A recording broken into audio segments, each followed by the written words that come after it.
a lot of couples find that there are some issues in their marriage that cause conflict all the time. These issues could be how they're going to spend their money, what they're going to do with their leisure time. These issues could be big life decisions like where they're going to live or where they're going to send their kids to school. But whatever the issue is, some couples find that some of these issues come up continually in their marriage, month after month, year after year. And I wanted to talk for a minute today about why that is.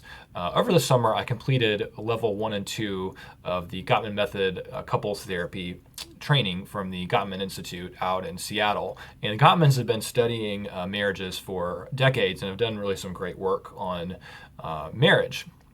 And what they found is that most problems in marriage are not solvable.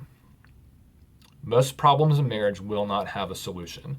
They divide problems in marriage into two types, solvable and perpetual. So solvable problems are problems that come up in the marriage and the couple is able to work through them. And the couple, after the issue's been talked about, they walk away and both spouses feel good. Both spouses feel like they have their needs met, and both spouses walk away feeling like, okay, we can move forward in a really great direction. I feel fantastic about what just happened. Those are the solvable problems. Perpetual problems are problems that run a little bit deeper, and these are the problems that the Gottmans have found that don't have a solution.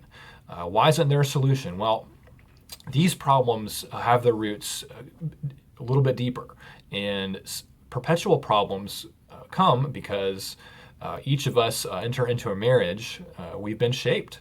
We've been shaped by our personality. We've been shaped by our backgrounds, our family upbringing.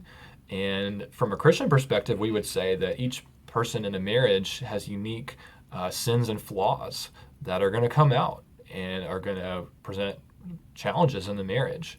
And those are really the source of these perpetual problems. And one example the Gottmans give, it's either in their training or one of their books, I can't remember, but they give an example of a husband and a wife, and the husband and the wife go to church, and the wife wants to have the whole church over for lunch after the service. The wife is an extrovert. She gets energized by people, and so she's at church all morning with people, and what does she want to do after church? Be around more people. So she wants to invite the whole church over. The husband is an introvert. And the last thing he wants to do after being around people all morning at church is have more people over after church. This is a personality difference. She's an extrovert, he's an introvert. And this is an example of a perpetual problem. This is going to be an issue in their marriage, their whole marriage. The husband is not going to wake up one day and feel like, I've changed my personality. I want to be around people all the time. That's not going to happen.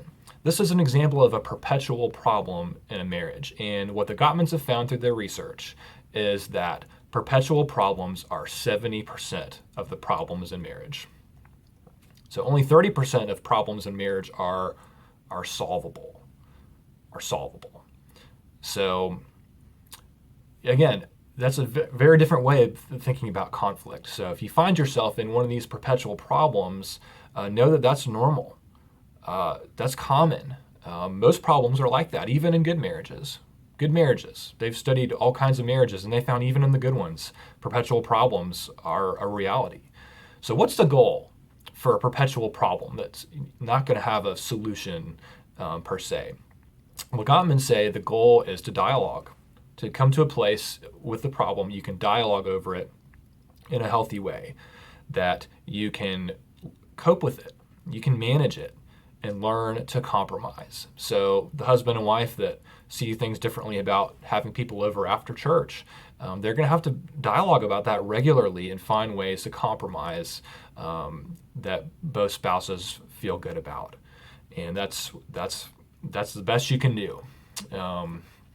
So now where you might need to raise your hand and seek outside help from a counselor or a pastor or a coach or something like that is if you find yourself in one of these perpetual problems and you feel gridlocked. That's the term the Gottmans use. You feel gridlocked and there's no movement, there's no dialogue. And if there is dialogue, it's heated, it's tense, and you feel like, the conflict, you feel that spilling over into other areas of the marriage. And if that's the place that you're in, that at that point with that perpetual problem, that may be a good time to get some help and see a counselor, and a counselor who's, trained in the Gottman method, or has experience in marriage and family therapy, really can be helpful. So hope that video was informative, and if you find yourself in a perpetual problem, that you will take some comfort knowing that you are in good company. So out for now, and we'll see y'all next time.